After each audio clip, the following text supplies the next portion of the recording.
భద్రాచలం శ్రీ సీతారామచంద్ర స్వామి వారి దేవస్థానంలో రామయ్య దర్శనానికి వచ్చే భక్తులకు వేసవి తాపాన్ని తగ్గించేందుకు నేటి నుండి ఆలయంలో ఉచిత మజ్జిగ పంపిణీ కార్యక్రమాన్ని ఆలయ ఏఈఓలు శ్రావణ్ కుమార్, భవానీ రామకృష్ణ ప్రారంభించారు.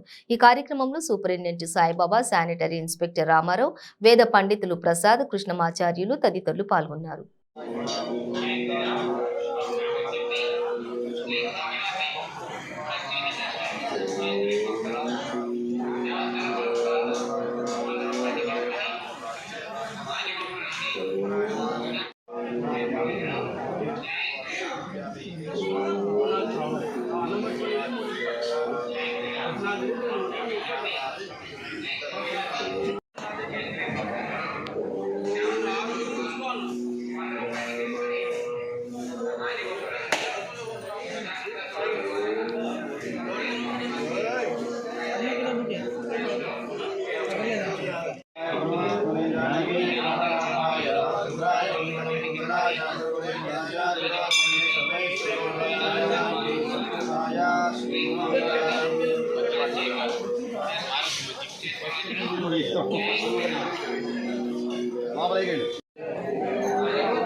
आज